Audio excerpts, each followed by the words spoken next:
So, ang pag-uusapan natin ngayon is what God starts, He finishes. Anong ibig sabihin ng what God starts, He finishes? The moment na ikaw ay nanampalataya kay Jesucristo, lahat ng mga mangyayari pa sa ating buhay ay nasa kapahintulutan ng Diyos at naka-orchestrate ang lahat ng iyon according sa plans and purposes ng Diyos. So it means walang aksidente sa Panginoon. Mga pangit na bagay, mga pangit na pangyayari, mga magandang nangyayari sa ating buhay, lahat yon ay kasama sa plano ng Diyos. So maaaring sasabihin nyo, maging po ang pinakapangit na nangyayari sa aming buhay ay inalaw ng Diyos? Yes, yun ang sinabi ng Lamentations, na lahat ng bagay ay nasa kapahintulutan ng Diyos. Kung babasahin natin ang Ecclesiastes chapter 3, doon din itinuturo ng salita ng Panginoon na ang magaganda at mga pangit na bagay ay nangyayari according sa plano mismo ng Diyos. Kaya nga sinabi roon na meron araw ng kapanganakan, mayroong araw ng kamatayan. Araw ng pagyakap, araw ng hindi pagyakap. Araw ng pagbuo, araw ng pagwasak. Araw ng pagtatahi, araw ng pagpupunit. Maganda at pangit, kasama lahat talaga sa plano ng Diyos. So lahat yon ay para mapatatag ang ating pananampalataya, tayo'y mahubog doon sa nais ng Panginoon hanggang sa makita ang wangis ng ating Panginoong Jesus. So tingnan natin ngayon ang 1 Thessalonians chapter 5, verse 23. Now, may the God of peace Himself sanctify you completely. Yung unang word na ginamit rito is the word now. So makita natin ngayon na pagkatapos ng maraming itinuro si Apostle Paul sa lahat ng mga mananampalataya, itinuro niya ang kahalagahan ng faith, ng love, at ng hope. Then itinuro niya kung ano yung part ng mga mananampalataya sa sanctification habang hinihintay ang muling pagparito ng ating Panginoong Hesus. Then sumunod yung word na now na kanyang ipinapakita. Ito na ngayon ang aking conclusion.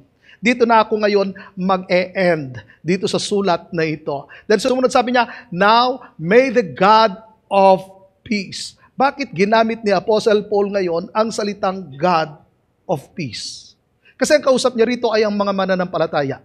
Tandaan ninyo, nung hindi tayo nanampalataya kay Jesucristo, tayo ay kabilang sa kaaway ng Diyos. Kabilang tayo sa tinatawag na wrath of God. At dahil naroon ang wrath ng Diyos sa mga hindi nanampalataya sa Kanya, so ibig sabihin, naroon ang condemnation. Nandun ang paghahatol ng Diyos sa kanila. Pero, nung tayo ay nanampalataya kay Jesucristo, tayo ay itinuring na matuwid at hindi na tayo ibinilang na kaaway ng Diyos dahil mayroon ng tinatawag na reconciliation. Ibinilang tayong mga anak ng Diyos. Romans chapter 5, verse 1. Sabi niya rito, therefore, since we have been justified. Pag sinabi natin justified, ikaw ay itinuring na matuwid.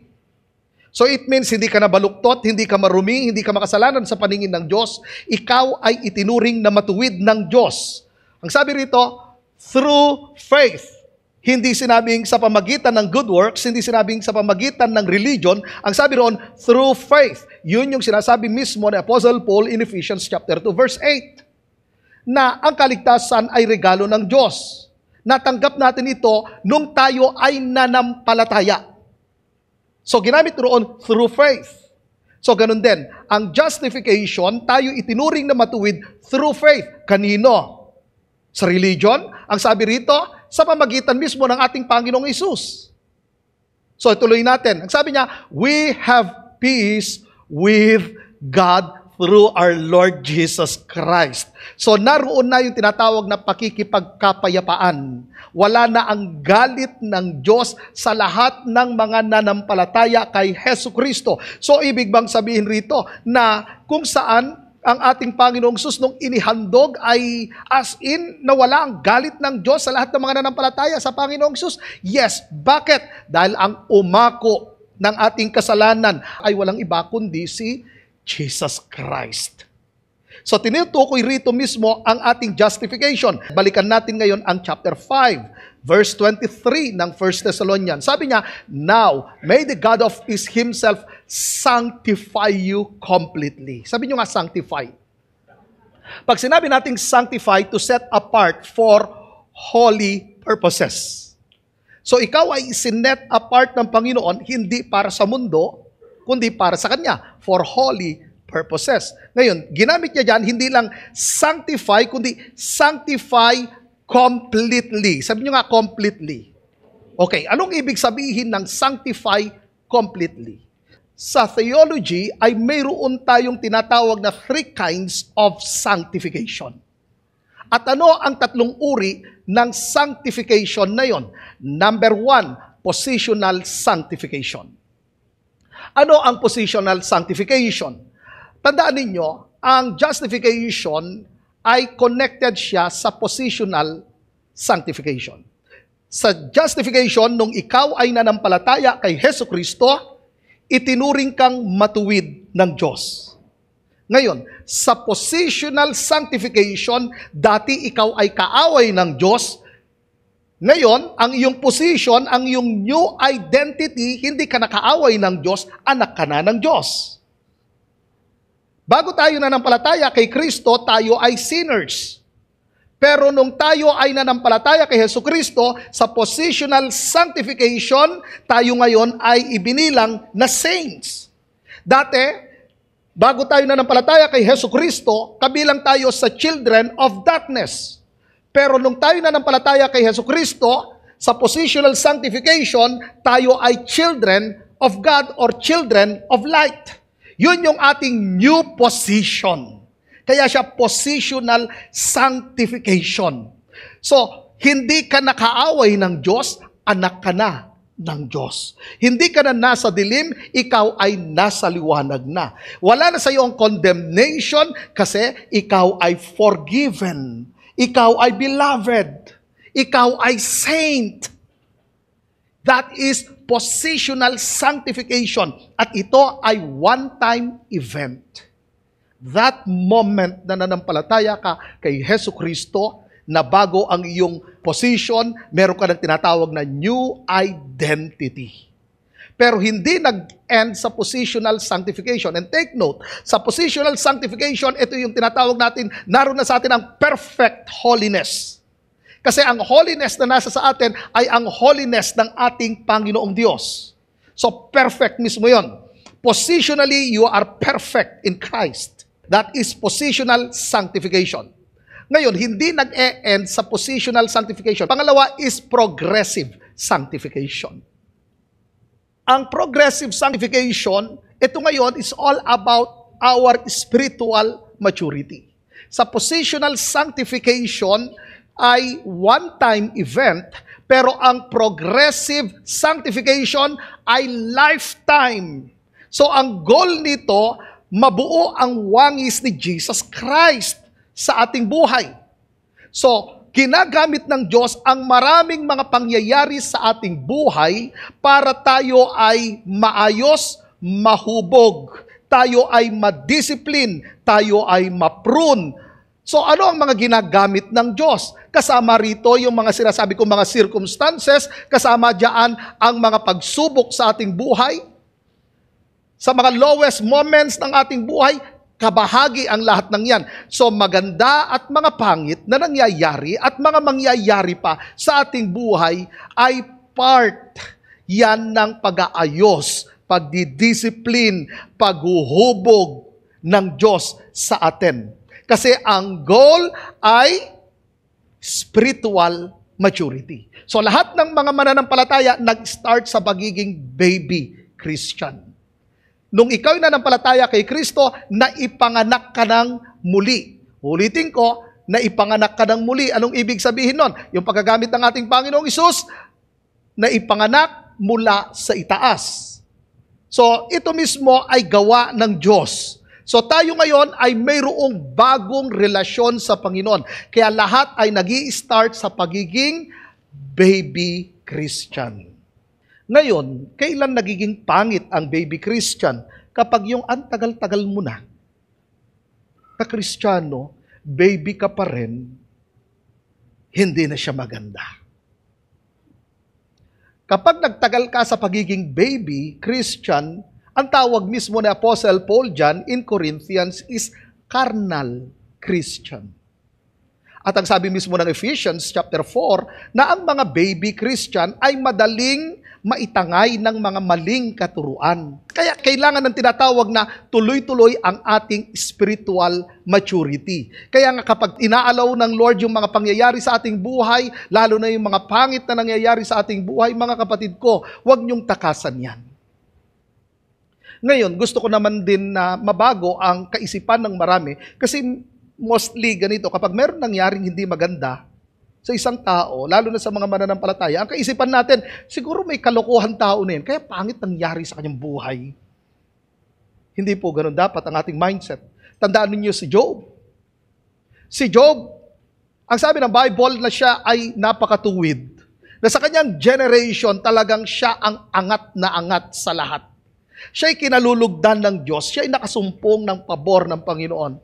Pero mayroong nangyari sa buhay ni Job. Nawala ang lahat ng kanyang hanap buhay. At nawala ang lahat ng kanyang mga anak. At siya ay nagkasakit. Nagkaroon siya ng bukol mula ulong hanggang talampakan. Anong sinabi ng kanyang mga kaibigan? Job, kaya nawala ang lahat ng ikinabubuhay mo kasi hindi mo sinuswelduhan ang lahat ng mga manggagawa mo. Yun yung kanilang accusation kay Job. Then sinabi nila, kaya namatay ang iyong mga anak kasi nga pinagnasaan mo ang ibang mga babae. Ang sabi ni Job, hindi ko ginawa ang lahat ng iyan. Ayaw tanggapin ito ng mga kaibigan ni Job kasi maraming mga tao ganyan din. Kapag merong pangit na nangyari sa mga kapatiran, niisip ka agad nila, kasi yan pangit kasi ginagawa niya, pangit kasi pag-uugali niya. Huwag tayo maging judgmental. Say amen. Tandaan ninyo ito, ang mga pangit na mga pangyayari ay nangyayari rin maging sa mga mabubuting tao.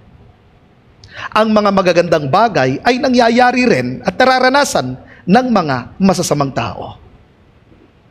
So masama at mabuti na mga pangyayari, nararanasan ng mabuti at masamang tao.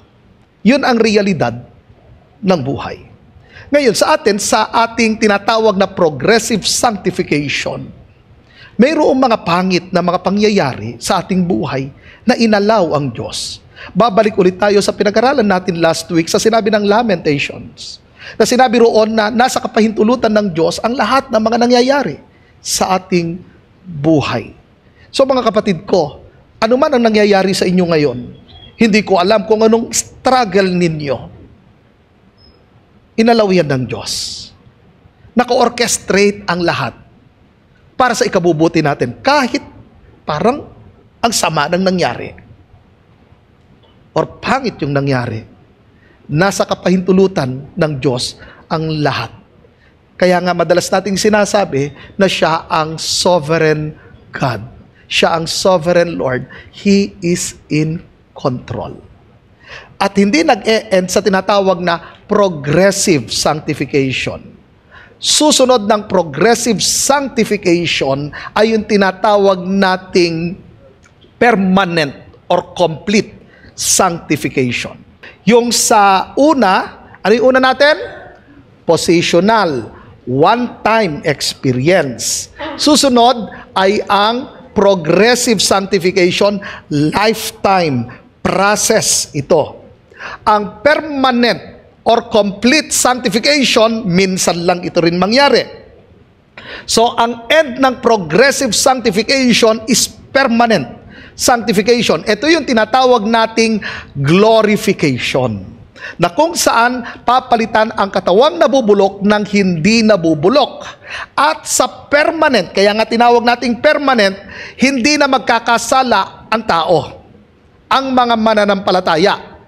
Dito ipinapakita na wala na ang presensya ng sin sa permanent or complete sanctification. Kasi ito yung tinatawag nating glorification.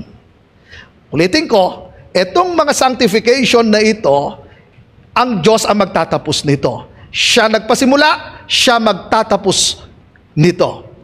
So tingnan natin ngayon ang verse 24 ng 1 Thessalonians chapter 5. He who calls you is faithful. Sabi niyo nga, faithful.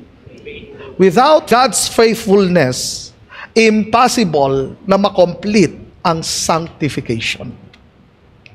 So ito'y nakabase sa faithfulness ng Diyos. Lahat ng mga mananampalataya, tandaan ninyo, kayo'y tinawag ng Diyos. Mayroong iba't ibang calling. Meron tayong tinatawag na general calling. Ito yung call to repentance. Lahat ng tao tinatawag ng Diyos na magrepent. Then, sino ang tutugon doon? Lahat ng mga tumugon, ito ngayon yung pupunta sa second part ng calling, call to serve. Ito ngayon, na bilang mga mananampalataya, tayo'y magse-serve sa Panginoon. Pero hindi nag-e-end sa call to serve. Dapat maging deeper ang ating spiritual life. Kaya meron tayong tinatawag na call to die. Hindi ibig sabihin na, ay, usapan na rito, mamatay ako physically. No. It's all about surrendering. Na kung saan isurrender natin ng buong buo ang ating buong buhay sa ating Panginoon. Dahil sinabi ng Panginoong Hesus, kung gusto nyong sumunod sa akin, limutin ninyo ang inyong mga sarili, buhatin ninyo ang inyong krus araw-araw, at sumunod sa akin. It's all about surrendered life. So tuloy natin dito sa verse 24. He who calls you is faithful. Hindi nakabase ito sa faithfulness mo. Tandaan mo, sinabi ng salita ng Diyos na kahit hindi tayo tapat, ang Diyos ay nanatiling tapat. So usapan dito ang ating sanctification. Ang ating progressive sanctification hanggang sa dumating sa tinatawag nating permanent sanctification. Ang sabi niya rito, who also will do it. So kung babalikan natin dun sa verse 24, yung sanctify you completely. Tatapusin ng Lord ang kanyang sinimulan. So, ibig bang sabihin rito, ang mga Kristiyano, wala ng action? Hindi. Tandaan ninyo. Ang faith natin ay hindi passive. Ang saving faith ay hindi passive. Ang saving faith ay active. Kaya nga tawag natin, isa sa mga terminology ng saving faith is faith in action. Kaya nga doon sa Ephesians 2:8 and 9, nung ikaw inaligtas, dahil natanggap mo ito dahil sa pananampalataya mo sa Panginoong Hesus, sumunod doon sa verse 10 na ginawa tayo ng Diyos para gumawa ng mabuti. So merong action, meron tayong part. That is faith in action. So hindi siya dead faith, kundi ito yung tinatawag nating saving faith. Hindi siya passive faith, ito ay faith in action. Ngayon, ang tanong natin ay, papaano tapusin ng Diyos ang kanyang sinimulan? So, ibig sabihin dito, na mayroon tayong part ng mga Kristiyano na dapat makiko-operate tayo sa pagdidisiplin, sa paghubog, sa pag-ayos ng Diyos. Dahil dumarating yung time na bumabagal yung ating spiritual growth or ang ating spiritual maturity. Yun yung nangyari sa mga scattered Jewish Christians na sinulatan ni Apostle James, na kung saan marami sa kanila natenga spiritually. Hindi na nag-mature, at dahil hindi sila nag-mature, ano nangyari? Nagkaroon na ng division, nagkaroon na ng favoritism, at marami pang iba. Yun ang nangyayari kapag natetenga tayo. Yung nabobonsai tayo spiritually. So, kailangan ng cooperation. At dito mismo, sa verse 25, 26, and 27, sinabi roon ni Apostle Paul ang mga instrumento ng Diyos kung papaano tayo is-sanctify. So, papaano? Number 1, through prayer. Dapat matutunan natin na magpanalanginan sa isa't isa. Tingnan ninyo sa verse 25, ang sabi niya, brethren, pray for us. Si Apostle Paul ay prayerful. Paano ko nalaman? Kasi mababasa ninyo sa kanyang mga sulat. Ginagamit niya ron na lagi ko kayong ipinapanalangin or ipinapanalangin ko kayo araw-gabi. So dito ipinapakita na napaka-prayerful ni Apostle Paul. Pero dito sa verse 25 ng chapter 5 ng 1 Thessalonians, kanyang hiningi sa mga kapatiran, sana ipanalangin din sila ng mga kapatid. Kanyang ipinapakita, kailangan namin kayo. Bakit? Alam ninyo?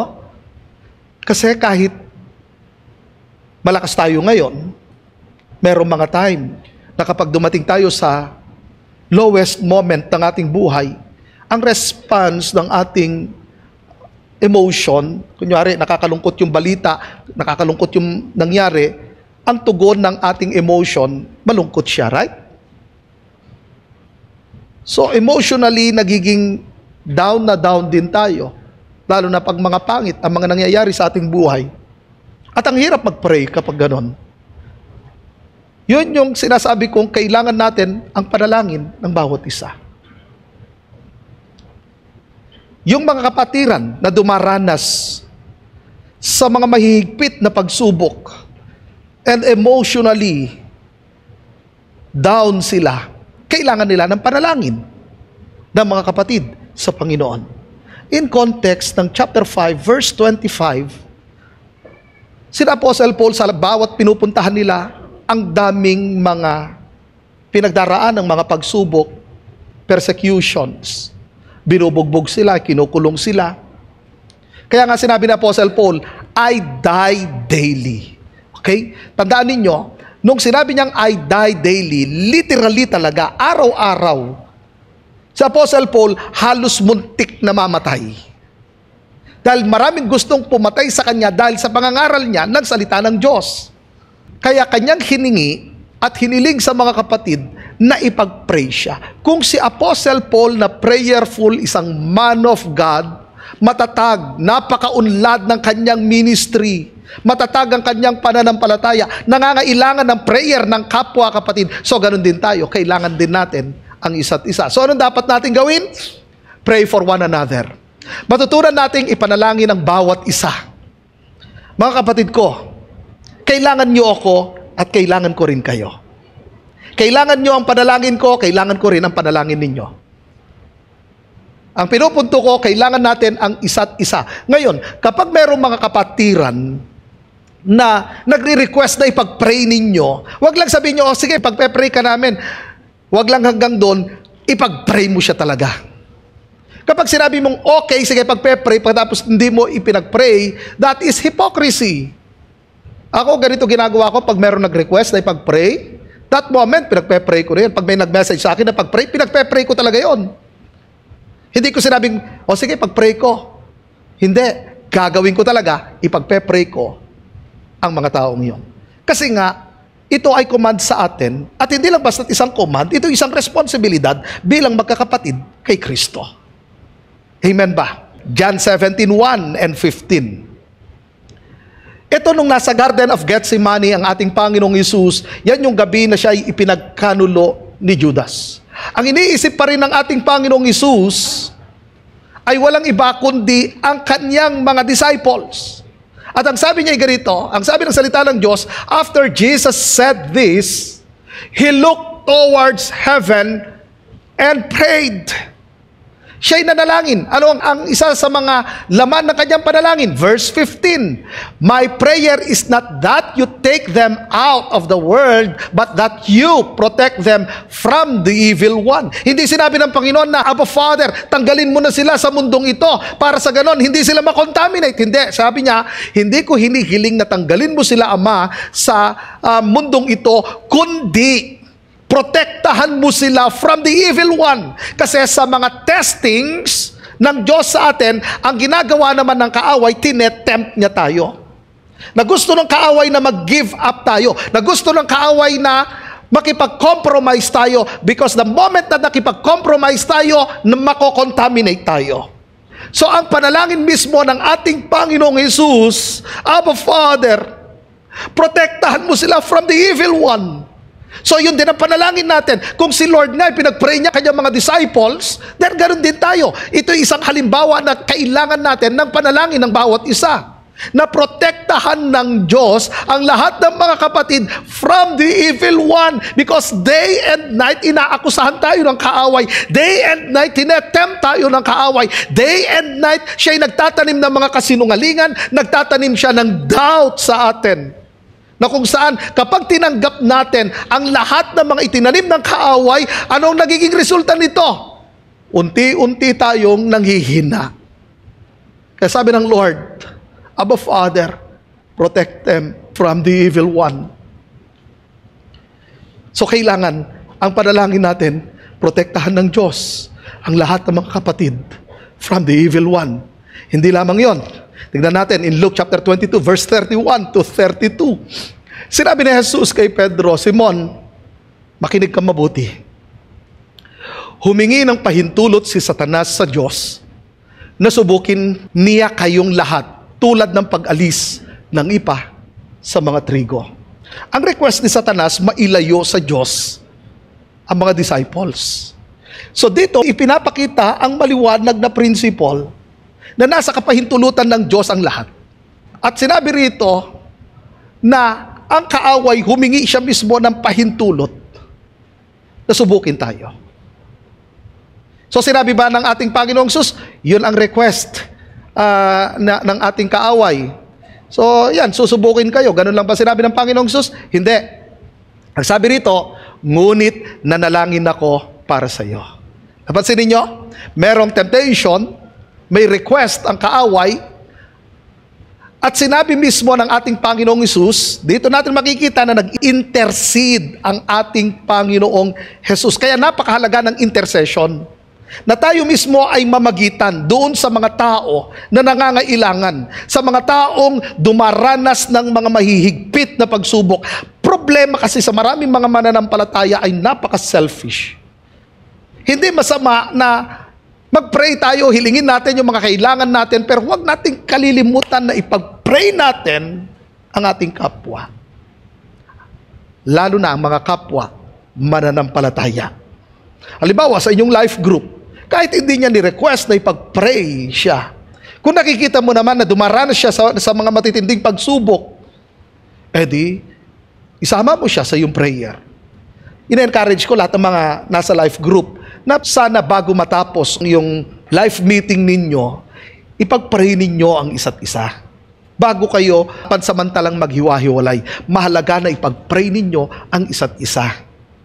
Kaya hindi masama yung anong gusto mong pag-pray ko sa iyo. Dahil pag-pray ninyo, at hindi lamang doon sa life meeting, kundi maging sa inyong daily devotion, isama ninyo yung mga kapatid natin sa Panginoon na kasama ninyo doon sa life group. Dito maliwanag ng Panginoong Hesus ay nag-intercede. In-intercede niya si Peter. Dahil ito'y isang matinding panunukso na gagawin ng kaaway sa kanya. Na as in manghihina talaga ang pananampalataya ni Peter. Kaya sinabi ng Panginoong Hesus, ngunit nanalangin ako para sa iyo na huwag manghina ang iyong pananampalataya. Tandaan ninyo, hindi nawawala ang pananampalataya ng mga mananampalataya. Yes, nanghihina, pero hindi nawawala. Hindi nawala ang pananampalataya ni Peter, nanghina ang kanyang pananampalataya. Dahil ang saving faith, hindi nawawala.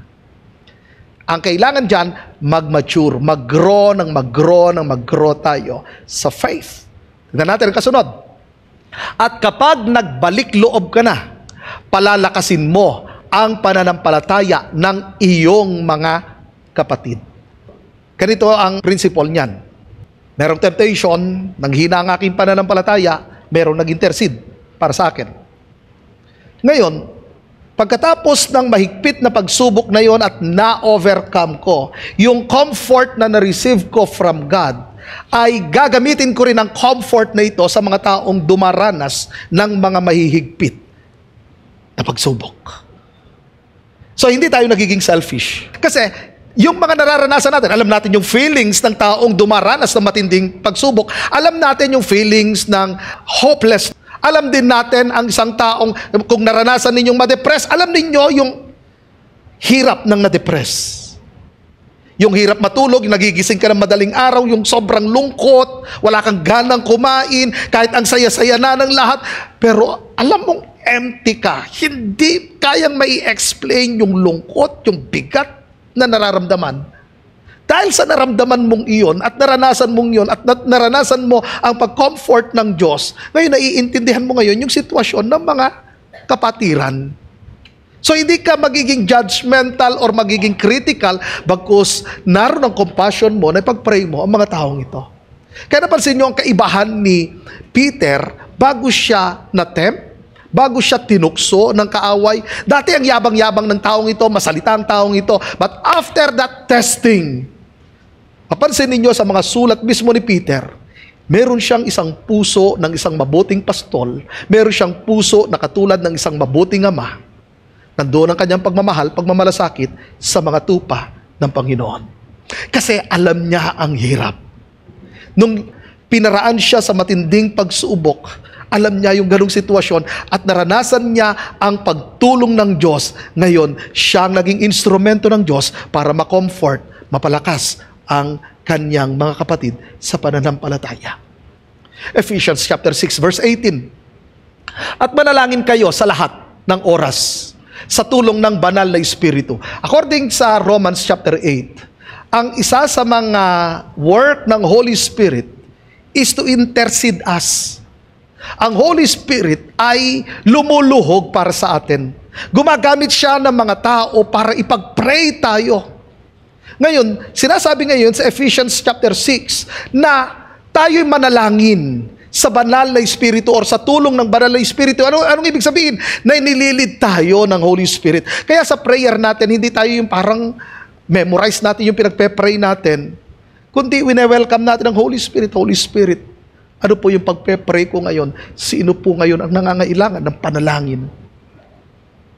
So maging open tayo, nakatune in dapat ang ating pandinig sa sinasabi ng banal na Espiritu. Kasi yun ang sinabi mismo ng salita ng Panginoon in Revelation, na makinig ang may pandinig, pakinggan ang sinasabi ng banal na Espiritu sa mga iglesia. So mayroong word ng Spirit ng Lord. Even in our prayer, pag tayo nagde-devotion, open dapat ang ating pandinig, nakatune in dapat ang ating pandinig sa sinasabi ng Spirit ng Panginoon.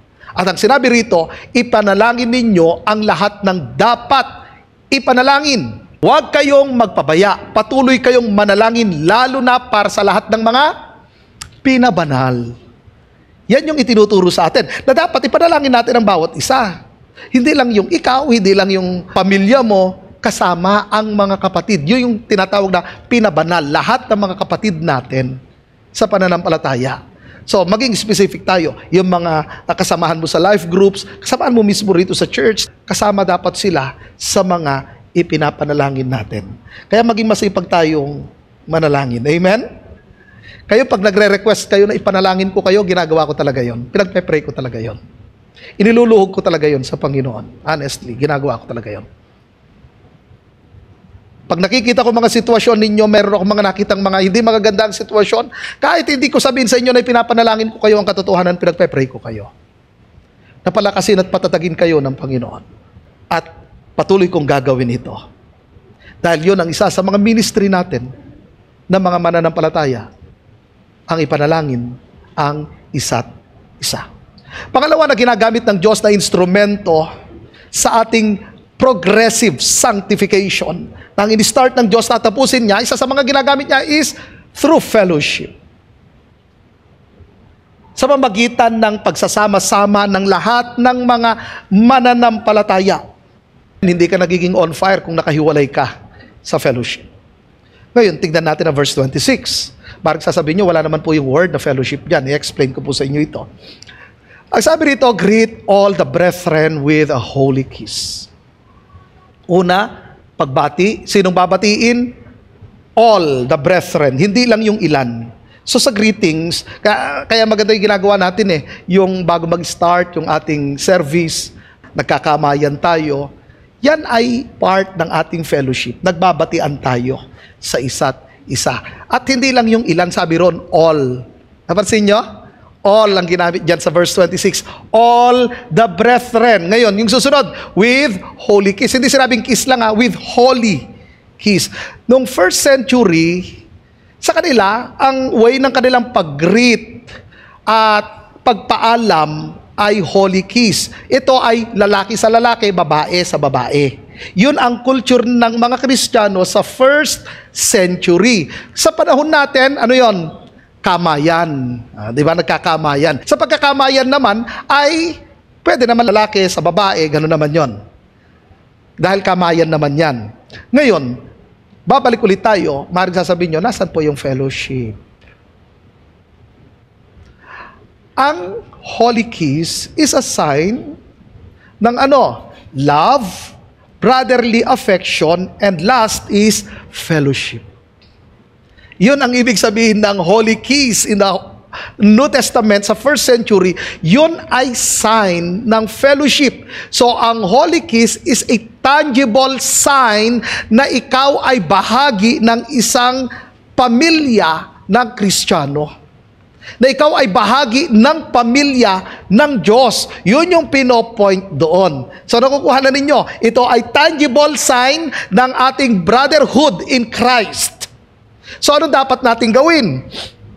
Let us not hold aloof from our church services. Tandaan ninyo, kung ikaw ay bahagi sa katawan ni Kristo, what I mean is, ikaw ay Christian, ikaw ay bahagi ng katawan ni Kristo. So it means hindi ka dapat nakahiwalay. At huwag sanang maging aloof ang mga mananampalataya sa local church. Kasi part na kayo ng isang family ng Diyos at part na kayo ng isang local church. Ngayon, ito yung principle na itinuturo ko ha. Isang local church lang, huwag dalawang local church. Magko-commit kayo sa isang local church lang, hindi sa dalawang local church. Sabihin mo sa katabi mo, hindi dalawa. So, ang commitment dapat natin sa isang local church lang. Okay, balik tayo ngayon rito. Sa sinabi kong let us not aloof from our church services. Kailangan kasi ang mga mananampalataya, nandun ang kanilang commitment sa mga gawain sa local church. Kasi ito na yung family mo eh. Ito yung tinatawag na spiritual family mo. Tingnan natin, Hebrews 10:24-25. And let us consider one another in order to stir up love and good works. Ngayon, dito mismo sa verse 24, sinasabi ng author na i-motivate natin ang bawat isa. So, kailangan talaga natin na i-motivate ang ating kapwa. Ano ang i-motivate natin? Love and good works. Kasi ganito, titignan natin ngayon ang background. Ano ba nangyayari that time?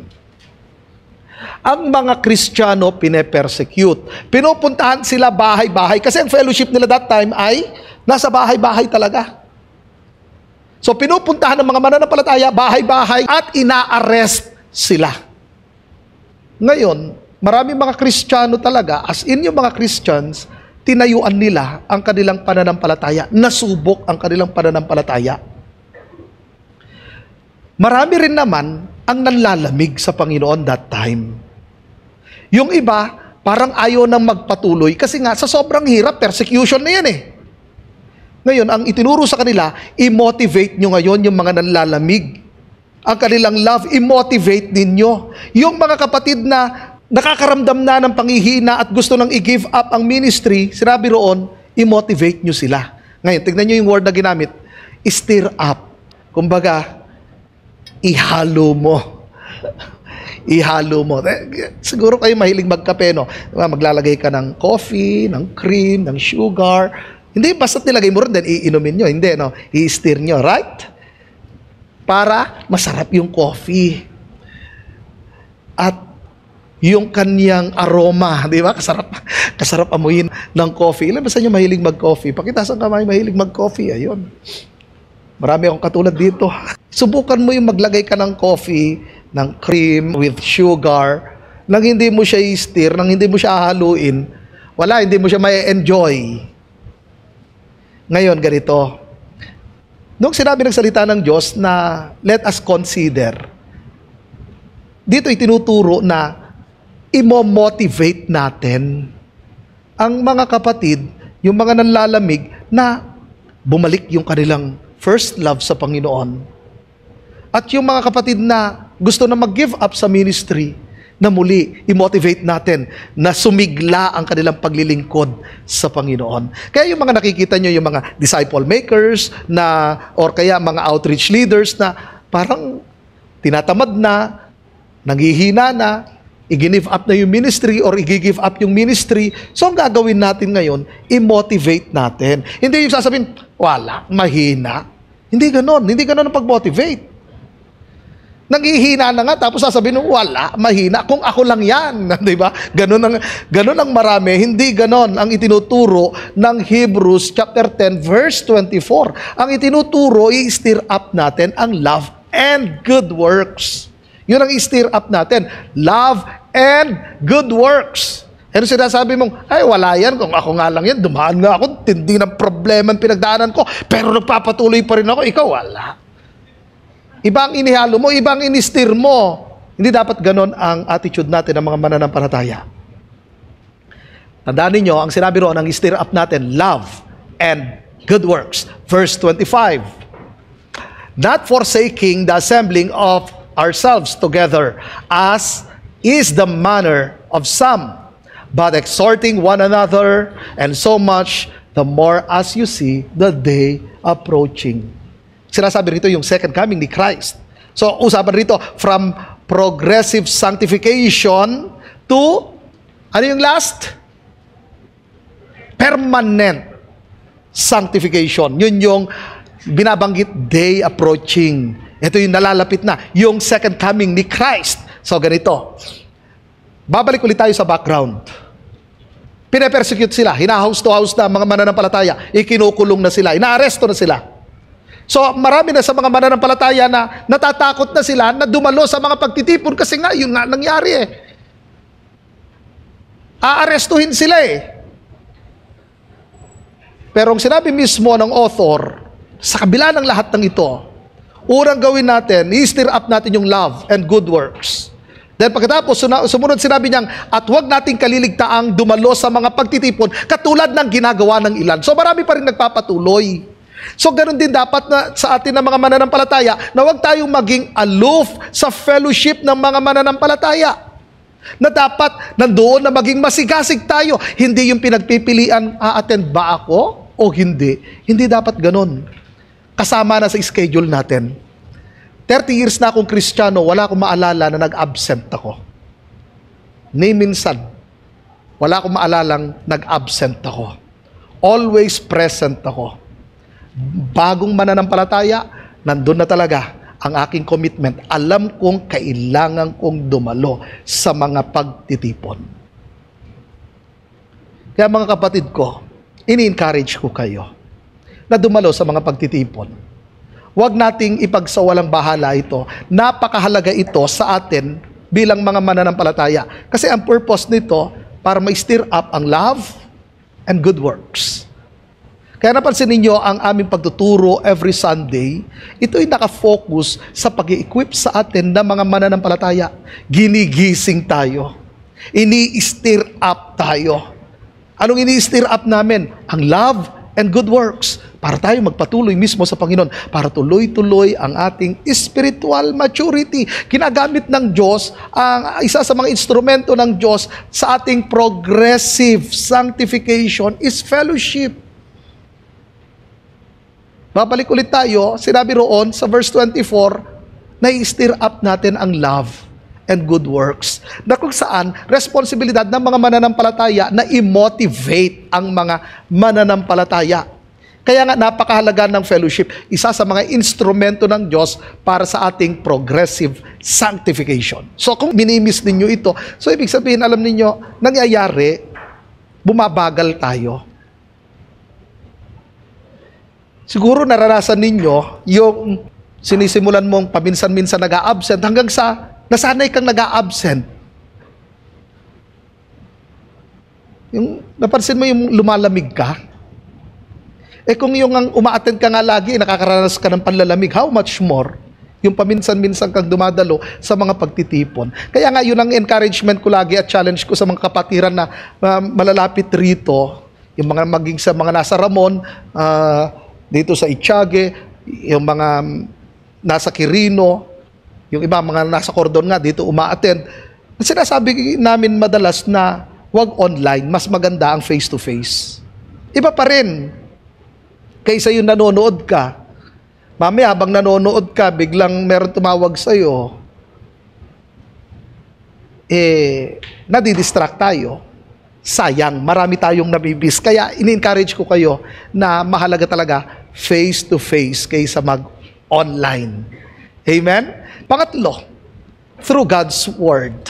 Ito ang pangunahin na ginagamit ng Diyos to prune us, to make us. Kasi, Ang ginagamit ng Diyos, tignan nyo, sa fellowship, sa prayer, dapat according sa standard ng salita ng Diyos pa rin, ang prayer natin. Sa fellowship, according pa rin sa standard ng Word of God. So sa lahat ng bagay talaga, ang salita ng Diyos ang ginagamit para tayo ay mas-sanctify. Yung sanctification na binabanggit natin rito is progressive sanctification. So tignan natin ang sinabi ng Apostle Paul in verse 27, I charge you by the Lord. So hindi ito isang opinion ni Apostle Paul, may command si Apostle Paul by the authority of Jesus Christ. Kaya sinabi niya, I charge you by the Lord that this epistle be read to all the holy brethren. Dapat ito basahin ng lahat ng mga leaders sa congregation. Yung ginamit niya, all. Sabi nyo nga, all.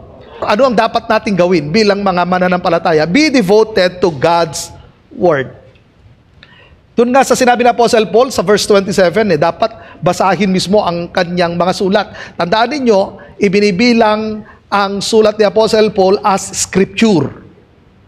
So dito, ipinapakita rito na kailangan lahat ng mga mananampalataya kasi ginamit roon yung all the brethren. Lahat ng mga mananampalataya, lalaki, babae, mga bata, ay dapat na makinig, mag-aral ng salita ng Diyos. So kailangan naman tayo maging devoted tayo. Nandun ang commitment natin. What I mean is lifetime commitment natin sa salita ng Diyos. Bakit ko sinasabi ito? John 17:17. Sanctify them by the truth. Your word is truth. Hindi lang sinabi ng Panginoon, sanctify them by the truth. Kasi maraming truth eh. Maraming nagsasabi ng truth. Pero sinabi ng Panginoong Sus kung ano yung truth na ito. Ang sinabi niya, your word is truth. Ang scripture, ang word of God, ang Bible, ang katotohanan. Siya ang source ng katotohanan. Ang itinuturo dito, walang iba kundi ang ating Panginoong Sus. So, sinabi ng Panginoong Sus, sanctify them. Ano ang ibig sabihin doon? Pabalik ulit tayo sa background dito. Nandun sa Garden of Gethsemane ang Panginoong Sus nung gabi na yon, na kung saan bago siya ipagkanulo, ang inisip pa rin niya ang kanyang mga disciple.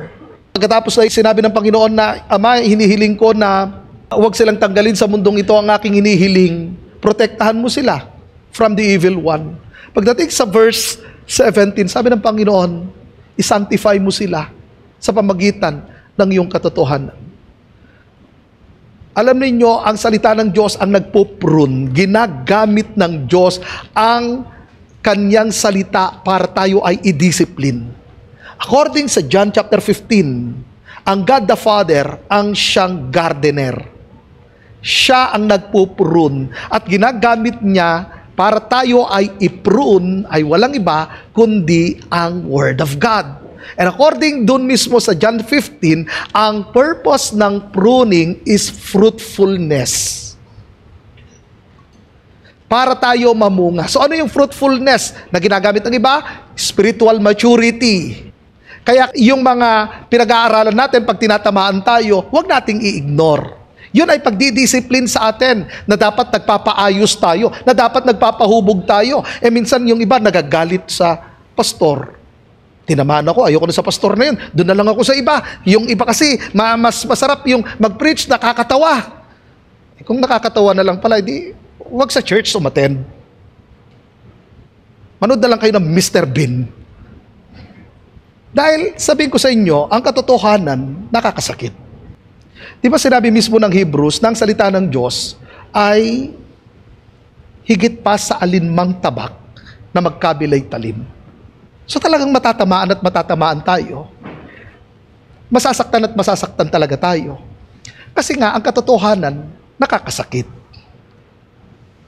Ibig sabihin, nakikita natin na maraming dapat ayusin sa atin.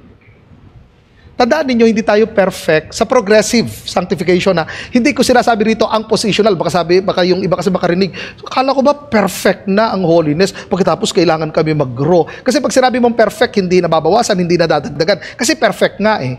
Yun ay sa positional sanctification. Pero sa progressive sanctification, usapan kasi rito, spiritual maturity. Inaayos tayo, hinuhubog tayo. So ginagamit ng Diyos ang kanyang salita para tayo'y mahubog. Kaya kung ang gagawin natin, napansin nyo yung sinabi ko sa inyo kanina, ang kailangan natin ay cooperation. Hindi tayo passive, active nga eh. Ang sinimulan ng Diyos, tatapusin niya. Ibig sabihin, napakatapat talaga ng Diyos. So ngayon, sa kanyang pagdidisiplin sa atin, it's either na makikooperate tayo or mag-retaliate tayo. Kasi possible na mag-retaliate tayo, nagtatampo tayo sa Panginoon, na dapat i-allow natin ang Diyos. Sinasabi natin, Lord, sige po, ayusin niyo ako, discipline niyo po ako. At nag-end si Apostle Paul sa verse 28 ng 1 Thessalonians chapter 5. Nang sabi niya, may the grace of our Lord Jesus Christ be with you. Ang grace na tinutukoy rito is the sanctifying grace. Tandaan ninyo, nung ikaw nanampalataya sa ating Panginoong Hesus, inilagay na ng Diyos ang kanyang grace sa inyo. Okay, ganito. Ang sanctifying grace, ang purpose nito, dinownload ito ng Diyos sa atin para sa ganon, makapamuhay tayo ng may kabanalan. So lahat ng kailangan natin for holy living ay na-download na sa atin. Yun yung tinatawag nating sanctifying grace. Nakuha ninyo? Lahat ng kailangan natin for holy living. So hindi na natin masasabing, tao lang ako eh. Di ba? Tao lang ako. Tandaan ninyo, nasa iyo na ang grasya ng Panginoon. Kaya sinabi na Apostle Paul ay ganito eh, hindi nasayang ang grasya ng Diyos sa buhay ko. So sana hindi masayang ang grasya ng Diyos sa buhay ng bawat isa. Nasa iyo ang sanctifying grace ng Diyos.